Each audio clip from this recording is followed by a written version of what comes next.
if the committee were doing the voting, and we'll have to wait and see how the public squares with this particular distribution.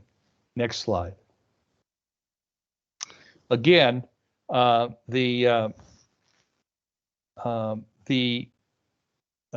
importance of the, and I'm having trouble reading because my, pardon me. Let me get that back up. My band of directions is right on top of the categories. So but you can see how the distribution worked there with those that were more popular. 9 of the committee members voting for the increase affordable rent housing, and then the other categories to a somewhat lesser extent. Next slide, Meredith, please. So the next part of the presentation is a suggestion of how you might take the community's input and utilize it in trying to come to some sort of a recommendation to mayor and council. And what we've done is we've used your responses to essentially go through that methodology, and we'll show you how that works. So for those projects that received votes in the highly important category, we assigned a 5-point assignment. Knowing that somewhat important also means that people would be supportive of the projects, instead of 5 points, for each of those votes we assigned 3 points. So for example, if a project received a vote of five people said it was very important, that's 5 times 25. 5 times 5 is 25. And if 5 other people said it was somewhat important, that's 5 times 3, 15. And we added those together, and the total would be 40 points. Next slide, Meredith. Now here's a listing, top to bottom, of the points that were received by each of the projects.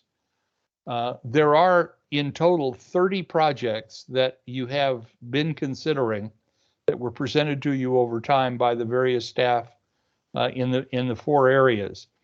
And if we just took the numbers top to bottom in terms of points received, either most important or highly important, this is how it would break down.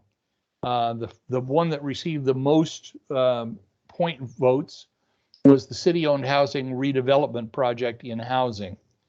And then you go all the way down the list, and the least important of the projects was the electric car share program at city housing sites.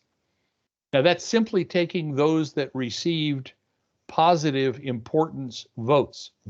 You'll notice on the right-hand side a couple of columns, and to the extent that staff has costed these projects, in some of them there is a range that might be allocated to each of the projects, and we've simply listed the range that we were given for each of the projects so that the committee would have the opportunity to fund at the high end or the low end or somewhere in between that range and provide some assistance in the projects that are there. Next slide. So one method of narrowing down the projects would be to, in effect, artificially think of a number that was somewhere along that spectrum that we just looked at.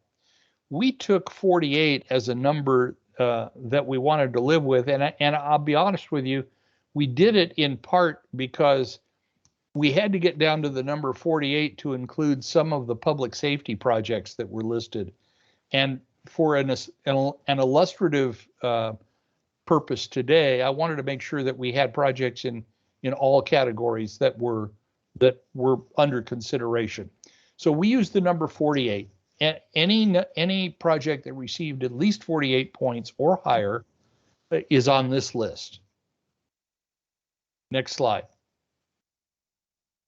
Now we want to see how they rank within each category. Remember, one of the things that we talked about doing was asking the committee to rank all the projects in the category top to bottom. And the reason we do that is because some other funding might at some point become available, and we want to see how those projects rank in each of the categories, so that if one gets funded of a higher priority, then the city would know where to next spend some of the bond money were it available. So within each category, we'll take a look at how that fared. Next, Meredith. Let's take public safety as an example. These 5 projects were ranked, and as you can see, wildfire and the pumpers were the 2 that garnered the 48 points. So we've artificially drawn a line at that point and said, one of the ways you might look at putting a package together would be to take those that were in the more important category and add them to the pot. Next slide. In stormwater, there were 4 projects that were in that range of 48 to 67. And so you can see the 4 that we've listed here with the associated costs of those projects. Next slide. In sustainability and transportation, there were 3 projects that were above the line, if you will, and a number of projects were below that. Again, an artificial line that we drew just to be illustrative today as to how you might go about it. So the package might include 3 projects in this category with the associated costs. And finally, next slide, the housing projects, which were certainly very popular with the committee, and I suspect will be popular with the public as well. 7 projects were above the 48 point level that we artificially chose. And so those projects would be in the package above the line. Next slide. So here's a look at a package, if you will, of those projects above the line in each of the 4 categories. And again, many of those projects have ranges on them. And so you can see that hypothetically now, if you were to take this package to present to mayor and council as a group that you might look at, on the low end, and this means that if any project that has a range of funding, the committee would recommend the low end of the range, you're already at 110,275,000. At the high end, these projects would be 158,775,000. So clearly, using this methodology, there's a lot of work still to be done to get down to a number. Even though you might prioritize all the projects in all the categories, there's certainly some work to be done to get down to a number that the council might be comfortable with funding.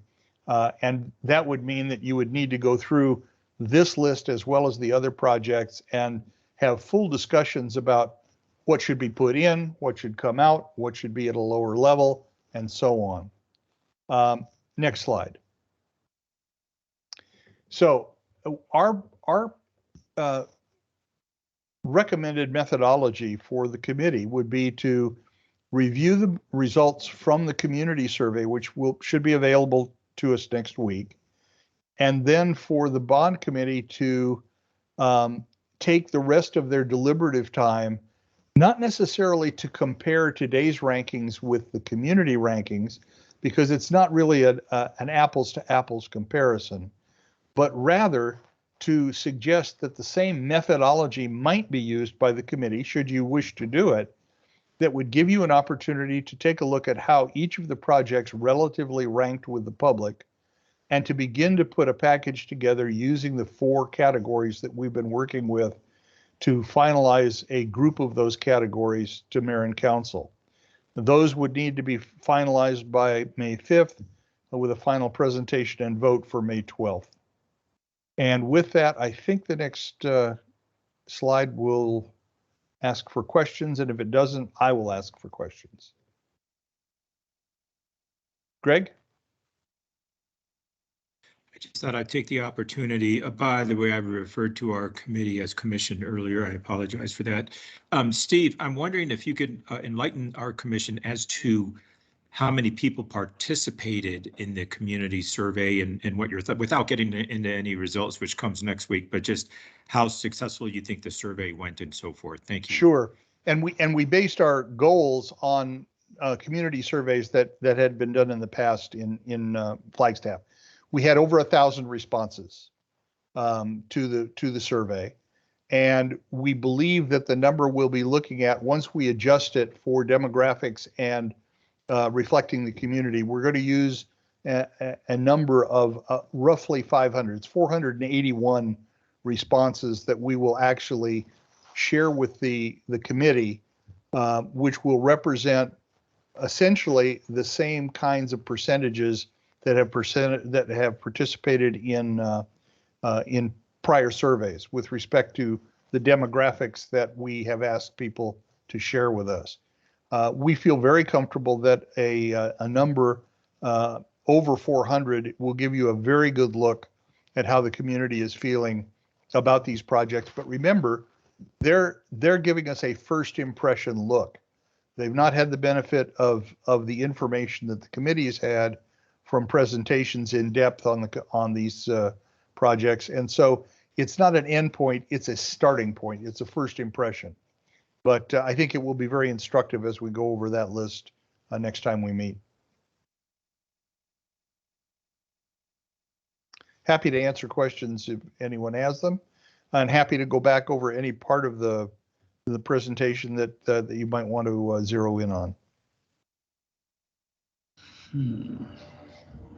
Okay, I'll just jump in. And so I just wanted to tell you, thank you for bringing it all together among the committee members' responses of the survey. And thank you to the 17 committee members who responded, which looks like there's 17 active members of the community that participated in a lot of the meetings that we've had at great lengths over many weeks. And so thank you to everybody for that response. So Mr. Lynn, it looks like there is a couple questions that are in the chat box. If you kind of want to kind of look at that, if possible, to respond. Sure. Let's see, the first one, John Daly, are the survey demographics being adjusted to the city's demographics or likely voter demographics? The answer is yes. We are going to get as close to the demographics of Flagstaff as we can. And we have made some adjustments to make sure that happened. And then did you accept non-Flagstaff residents? And we did not. If they did not identify as a resident of Flagstaff, we terminated the interview, or did we allow them to respond, Mary? We allowed them to respond, but what we're looking at, we will have just a overall view of all the data, the more than 1,000, but that'll just be a huge look. They would be in there. But in the 481 that you were talking about, Steve, that is just city residents. Just city residents. They were pulled randomly from the big sample to have a random sample to reflect the demographics.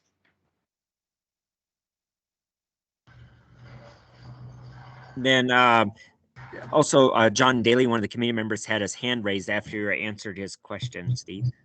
Yeah, thank you, Chair Odegaard. So Steve, that was actually an either/or question, because adjusting, we're 2022 is an off-cycle election year, so one would expect based on prior elections that the electorate is maybe going to skew a little bit older than the city demographics.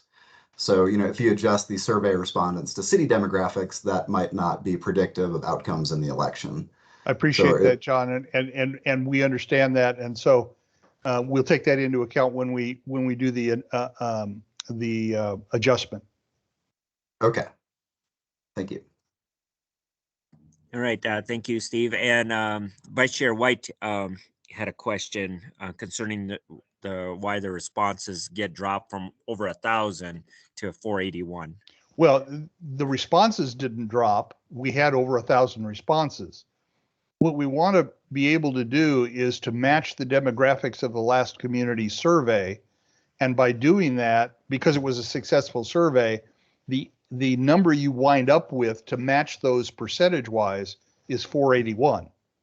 So clarify for me then, if you would, what those demographics are and what you're trying to match. It seems to me that in a survey environment, the more responses you have, the more accurate a survey you have.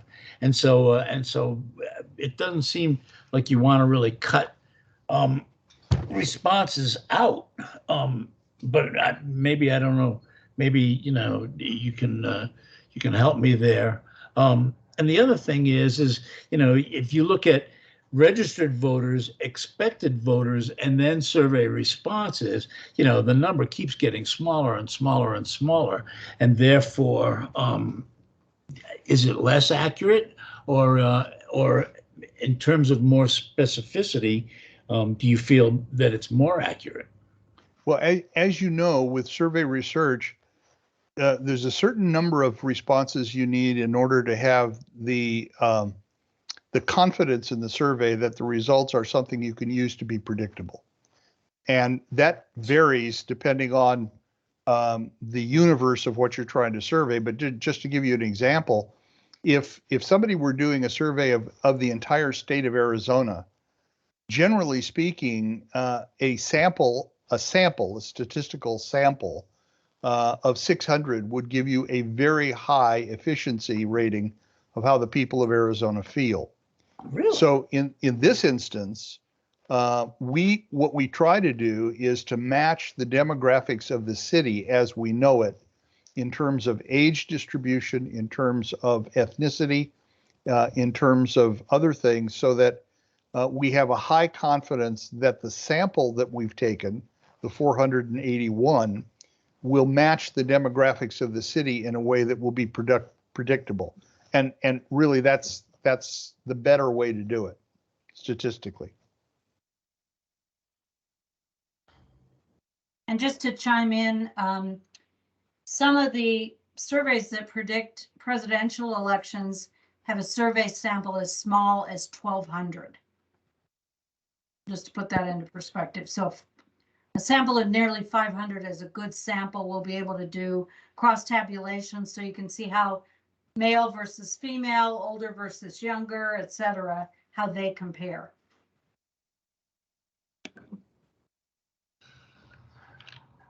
So may I continue? Certainly. Thanks.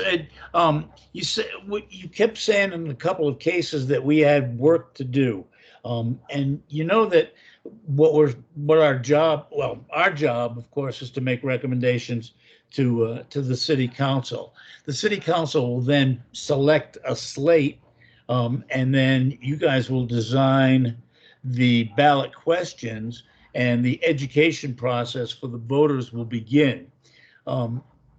So I guess I'm kind of curious to know how you go about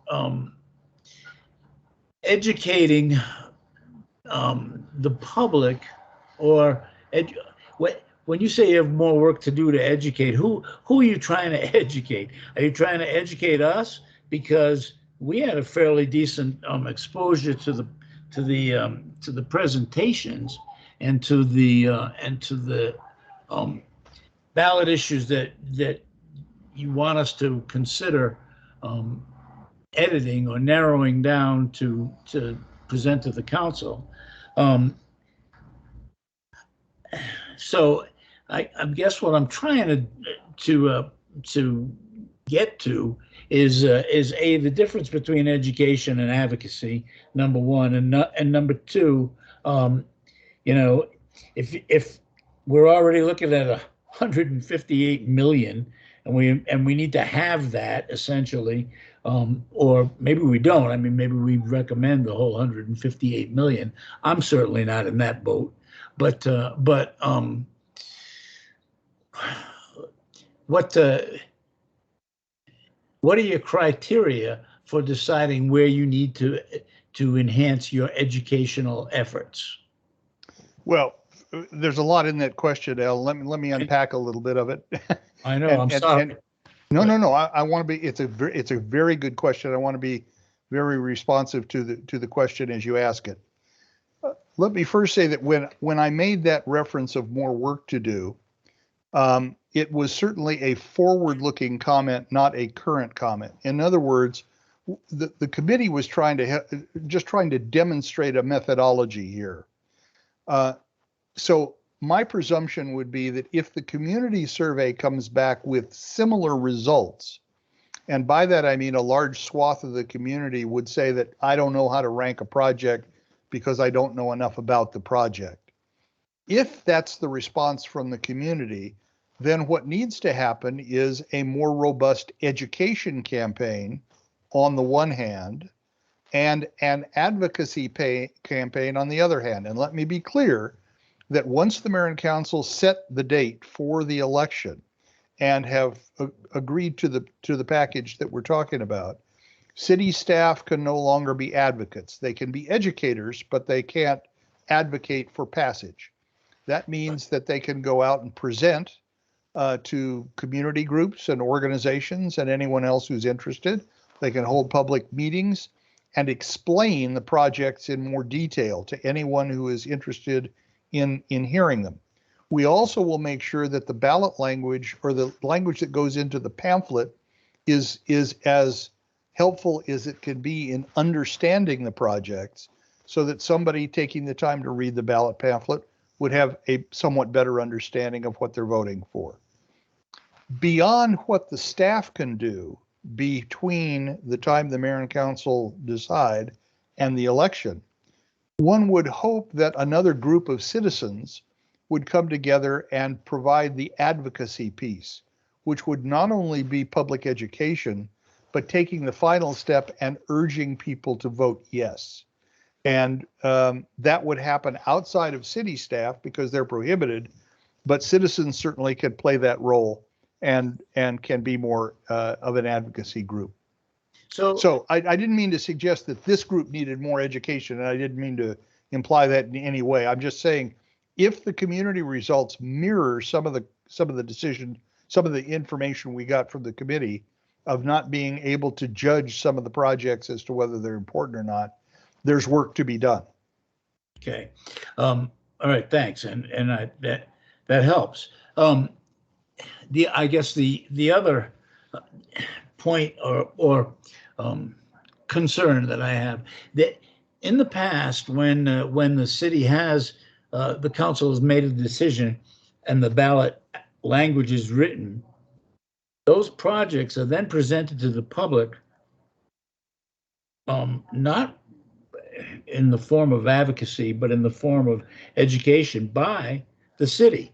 And it used to be held, and I don't know if these things will be held in that same fashion vis-a-vis pandemic, but you would have a flag high meeting room, and the various ballot measures would be there. The ballot language would be right there. The project and what it entails would also be presented, and the citizens could walk through it and ask questions, and that process is it's beneficial, I think, in terms of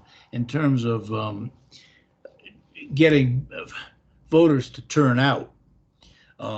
Absolutely, and we refer to that process as a roadshow. Okay. That the city would undertake a roadshow, which would allow people to come to one or more locations where that kind of information would be available to people in much more detail than could be in the ballot pamphlet or in any other forum. And we would encourage people to avail themselves of it. We could put that on the websites. We could do all sorts of things with it, so long as we stop short of advocating a vote.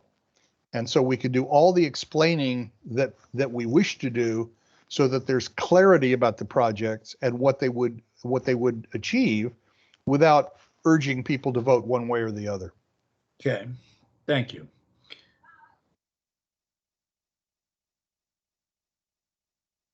There was a question from Devona, I think, and I think it's going to be, as I understand it, Greg, you may want to, or Shannon, you may want to jump in on this. we've sort of been operating on the notion that there might be as many as 4 questions on the ballot, one for each of these areas. But I'm not, but that's the mayor and council's decision. And I doubt that they would be in a position of just lumping them together and saying vote up or down on the package. But that's for them to decide, not for me to weigh in on. That's their decision.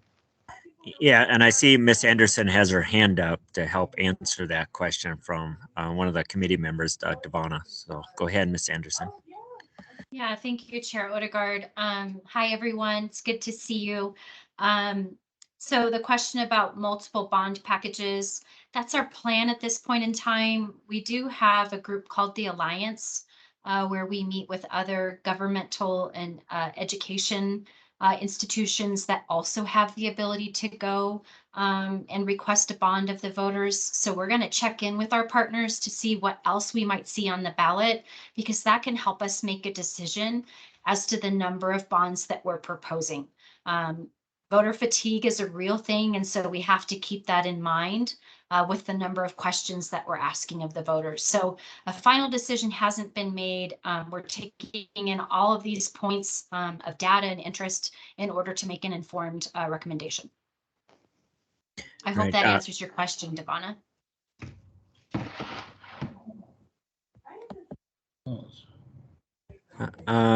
From the written response in there, it sounds like it. So, yep, and she said yes. So thank you, Ms. Anderson.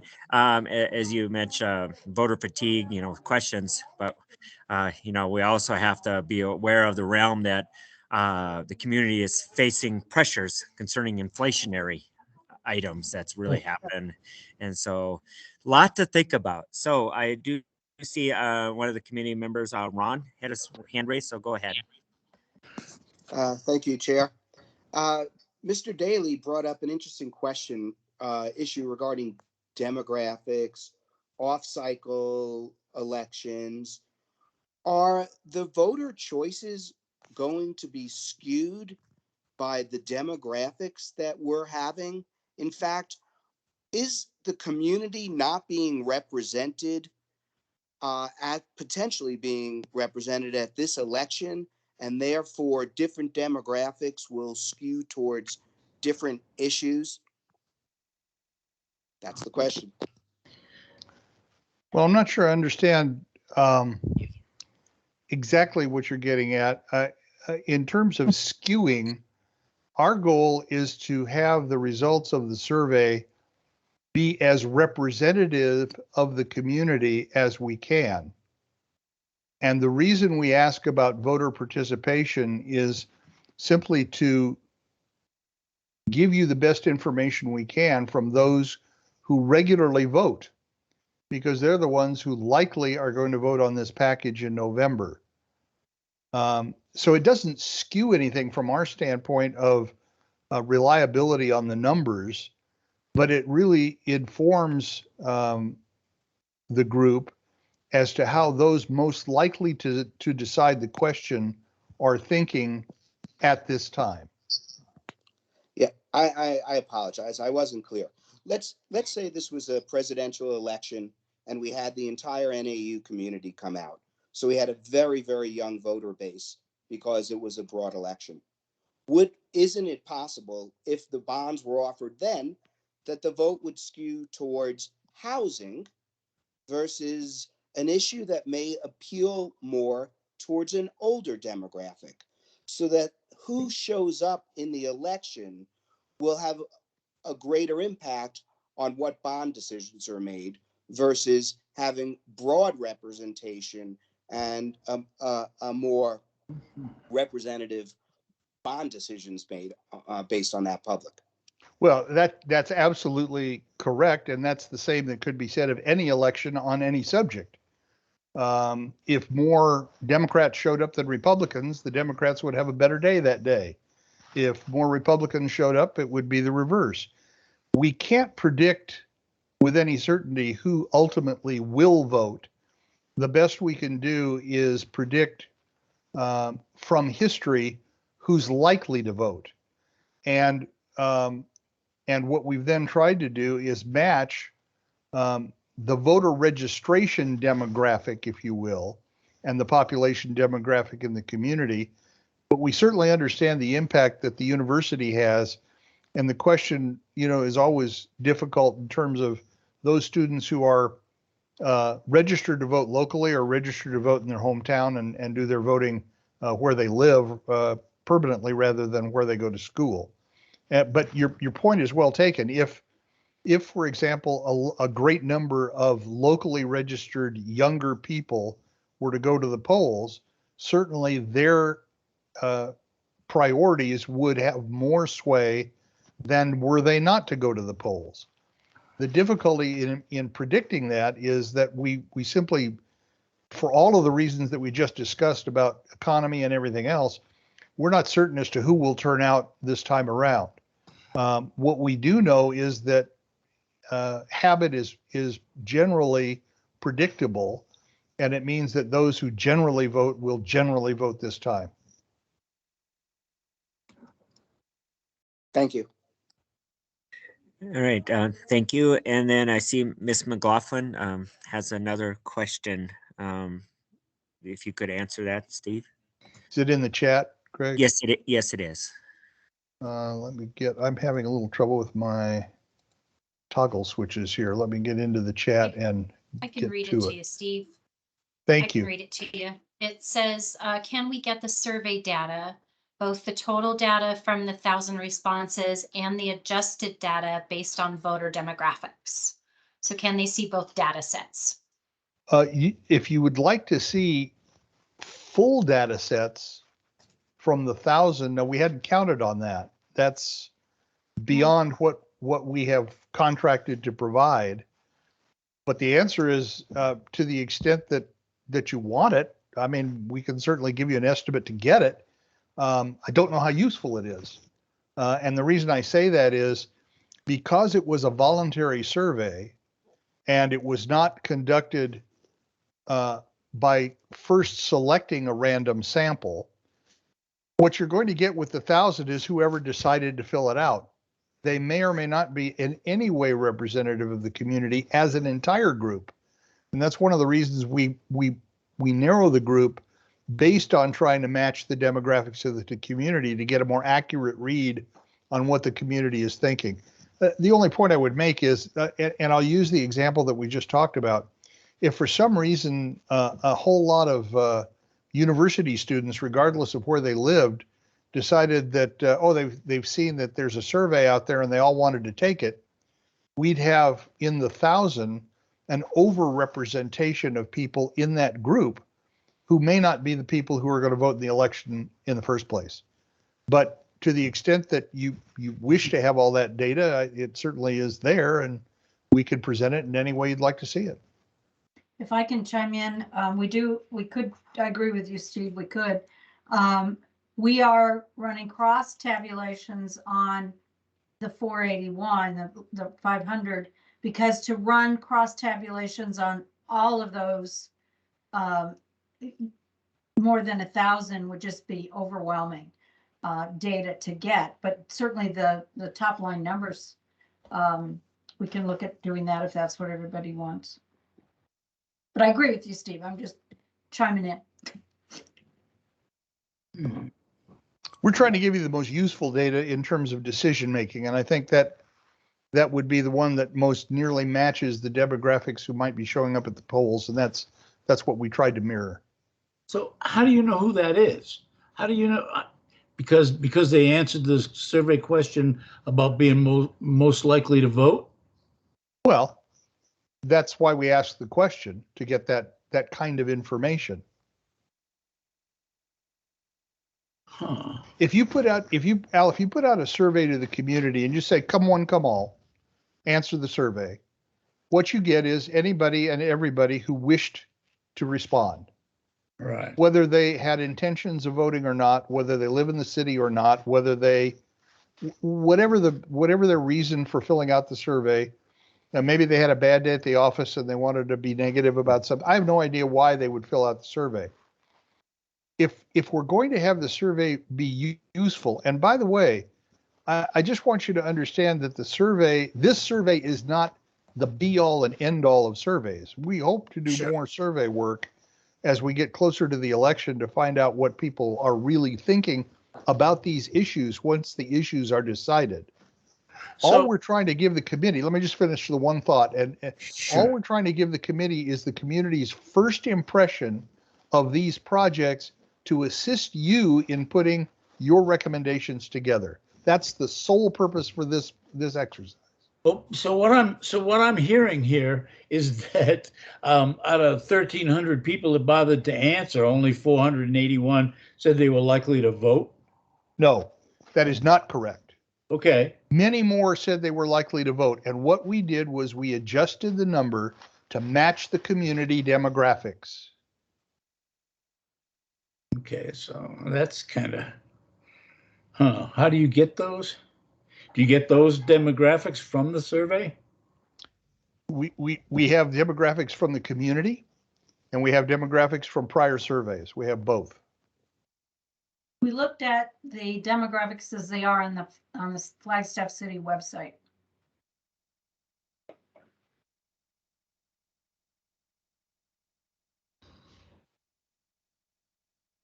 Okay, thank you. Ms. McLaughlin, do you have a follow-up? I just put in the chat that I would think it'd be easy to take 1,000 responses and tally them up, and I'd be interested in that data if it was feasible. That's just my opinion. Well, we are going to give you a broad look at the 1,000. Okay, good. As Mary said, but it won't be the same detailed look as the 481.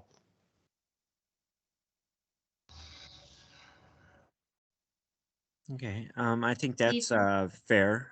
Ms. McLaughlin? Thank you.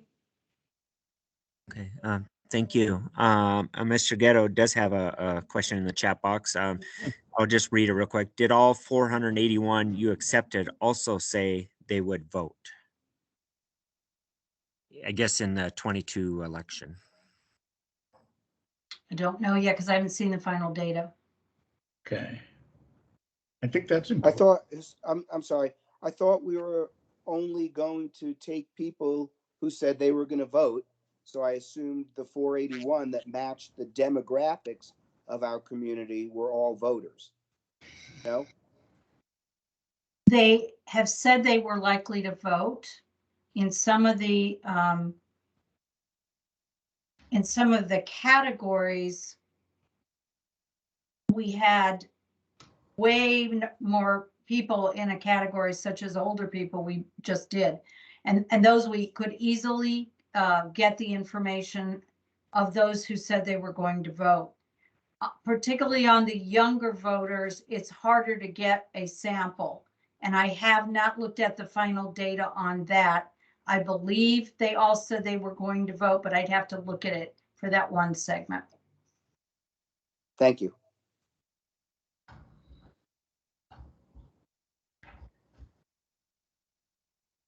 Okay, is there any other questions from the committee at this point?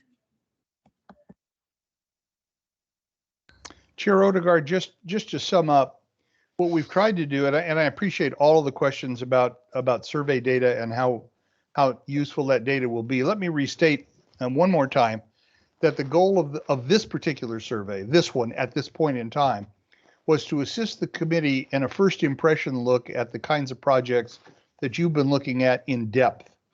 And again, it's a first impression look. It's designed to give you something to talk about as you decide, as the vice chair mentioned earlier, if you've got a list of projects that even at the lower numbers in a range is over $111 million, you've got work to do to get those projects in a package that the mayor and council will agree to put on the ballot. And so your recommendation is before you in terms of making that happen. The hope would be that the survey information that we get next week will be informative, that it will give you some hints as to which of those packages, which of those projects in each of the categories rings true with the public on first impression, that would give you an opportunity to be selective in what you put in your recommendation to mayor and council. And again, we want you to have the best information you can have to make those recommendations. And as always, the mayor and council make the final decision, and they can change or add or do what they want to do with that information. But I think the more your recommendation is based on solid research and work, the more that package will prevail, and that's what we would hope to have happen. Yeah, me too, Mr. Lynn. What you just exactly said, that would be my hope too. But, people can do whatever they feel like to at the end of the day. Amen. So. That's right.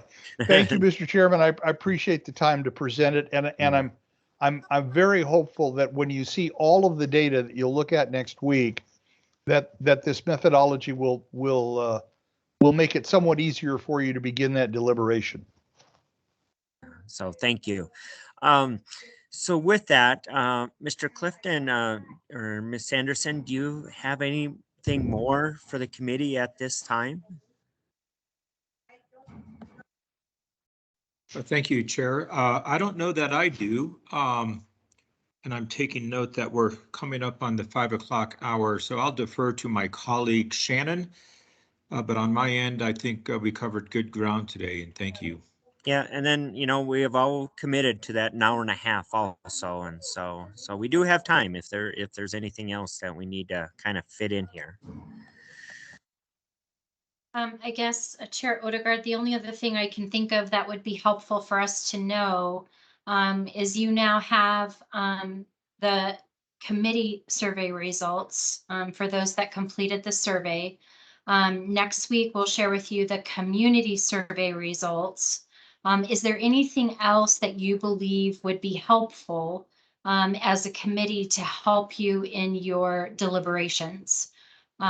We're continuing to communicate with our bond attorneys, so we'll bring forward any additional information we receive to them that might have any impact on your recommendations. But outside of that, I wanted to see if there's anything that you all have been thinking about that maybe we haven't talked about in the data points that we're going to be providing to you. Thank you, Ms. Anderson. Only two things I can just think of the top of my head is one, from the committee and also from the community, how the responses are going to kind of mesh together. I assume we'll kind of see that at some point. And I believe, Mr. Lynn, you kind of talked about how we're going to kind of mesh those together and see how they look and see whether the community's kind of thinking the same way as the committee or totally different. And so I guess we'll see that after next week. And then the only other thing is, I think it would be nice to have a little reminder from Rick's work of, the dollar amounts, kind of our parameters that the council has kind of set for us. As far as, this is the minimum that could be asked of the bond package of everything that may be chose from the committee to make a recommendation to the council. And of course, that minimums and maximums too. And, we saw, the committee results with the minimum of around 111 all the way up to about 160 million. I don't know. I don't remember from Rick's presentation if that's still kind of in the range of things. Because we kind of want to stick with that parameter, I think, because I believe the council kind of set a parameter too of what those minimum maximum amounts should be. I can jump in on that. Glad to have Rick Tatter come back. The numbers I'm about to roll out here are approximate, but we can get some specificity there. Approximately, I think we had about 100 million in capacity in this tier 2 allowance, if you will. But I also recall that the council, they gave us pretty clear direction at the outset that they did not want to see the entirety of that consumed in this ballot election. And the number that we were given was in the area of 75 million. Those are approximate numbers. We can certainly revisit that, and I think it would be a good idea that we do so. So, Shannon, is that consistent with your recollection? Yes, the 100 million capacity and around the 75 million for where they'd like to see us come back. Thank you. Yeah, and then I see there was a comment from Miss McLaughlin, and I think is well Yes. taken, is that, you know, concerning funding, what has changed since Yeah. original funding. You know, we've heard about a fire engine, you know, so we know that could come off, you know, the table as a consideration. And so that would be great to have the updated list that that has changed since we were presented to original. Indeed. Oh, I'm sorry, please. Are all 17 of us in attendance today?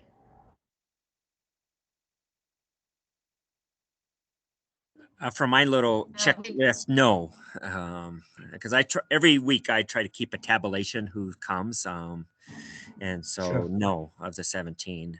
Okay. And then I see Mr. Ghetto had his hand raised, so go ahead. Yes, thank you, Chair. I'm about math, probability, statistics. If we have $100 million maximum, and we really want to hit 70 million or 70% of that, and we go back to historic elections and look at historic bond figures on the ballots, is there some statistic that on average the public tends to pass 60% of what they see in front of them, so that if they see 100 million on average, these are just averages, they'll choose 60? Because I think there's some really important issues here. I think we want to hit the 70. And what I'm afraid of is we put 70 million in front of the public and we only end up with 45 million in bonds, not achieving any of those objectives. That's my question. Thank you.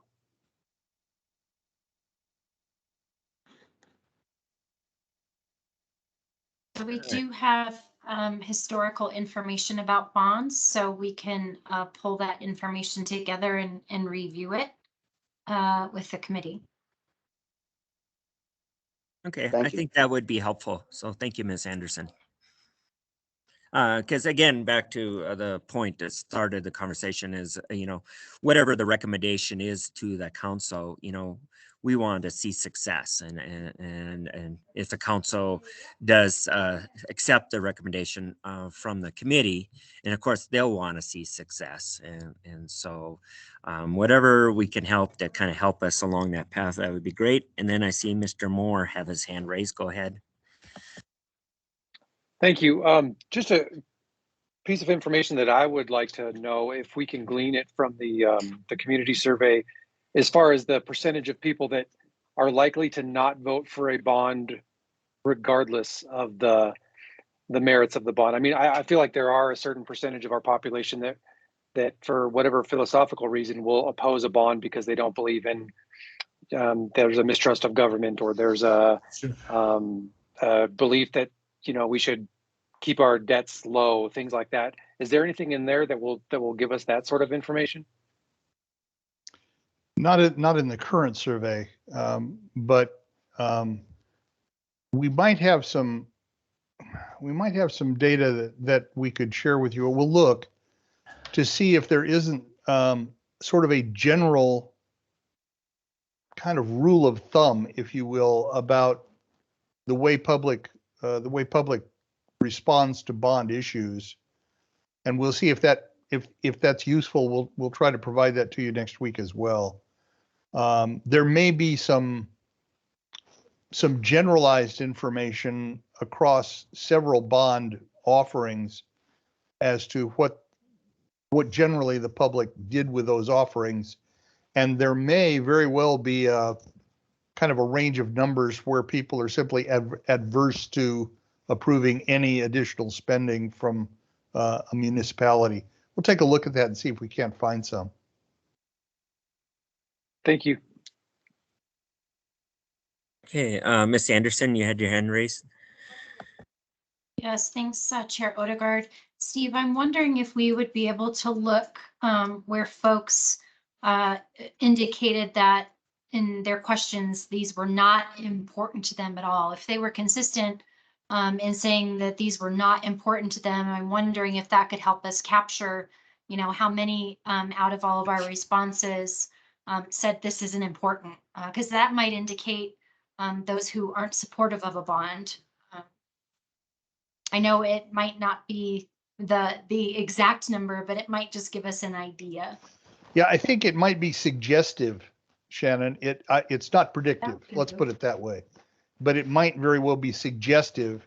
If we had a number of people responding that they didn't think any of this was important, you could certainly project that they might be a no vote on any of it. But my guessing, because the way we ask the question, and we ask people to give us their opinions about a full range of projects, individual projects, I would be surprised. I haven't seen any of the data yet, but I would be surprised if we had a lot of that, just because of the way we ask the questions. But if we do have some, certainly that would be suggestive. Okay, thank you. Anything else from the other committee members before we close? With that, I'm not seeing anything. I always like to, before we close, I always like to hand off to the vice chair if you'd like to make any closing comments. I appreciate that, Charlie. First of all, I guess I'm very impressed with the questions that came from Devana, and I would second the dissemination of as much information that she would like to see. I think I would like to see as well. And particularly if the city now has new information on funding for some of the things that are on this list that we can use to help edit our discussions down, that would be tremendously helpful. The other thing that I wanted to say is we're starting to think about project selection now. We have some guidelines from the council. I looked at those guidelines in my mind, and I would be interested to see if other committee members are thinking the same way, that 70 million is a maximum figure. It's not necessarily what they are chomping at the bit to spend. And I think also when we talked with Rick, we re-asked him the question about those years that we didn't do bonds, and how it affected our capacity or how it affected our tax rates, so that I understand that no city ever wants to see their revenue numbers go down. And that's understandable. However, it's taxpayer dollars in inflationary times, and people are concerned with that, or I see them being concerned with that in terms of their no votes. So back to the point that I'm trying to make, and that is we're starting to think about project selections. So I'm going to urge all of us to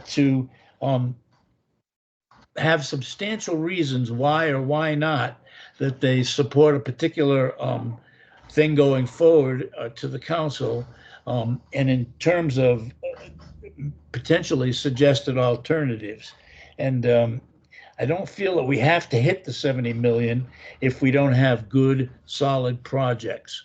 And I really want us to go into our recommendations to the council with good, solid projects that we think will have a lot of support and will be easy to see the votes come. And a lot of these things pass, 52-48. And so, you have close calls.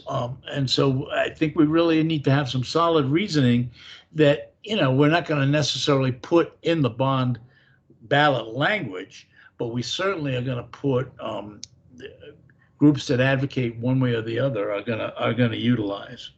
So I guess that's my thoughts. And thanks, Charlie, for asking. Oh, you're welcome. And again, thank you to our presenters. Thank you, Steve, for that good presentation. Appreciate it, and your team. Thank you to the City of Flagstaff's team, keeping us going forward in a good direction, and a direction that hopefully whatever happens in November will be success. And so thank you to everybody. And I want to thank you to Jim in the chat box. I'll say it publicly on April 9th, which is a Saturday, either at 9:30 or 11 a.m. at the Rio facilities. That's at 600 South Babbitt.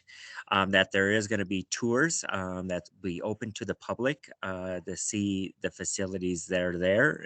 And again, highly recommend it. Anybody that's listening to take advantage of that. And again, on Saturday, April 9th at either 9:30 or 11 a.m. at the Rio facility. So thank you. And with that, appreciate everybody's participation and looking forward to some more data next week. So thank you. Yeah. Thank you, Chair. Thank you, committee. Good day, everyone.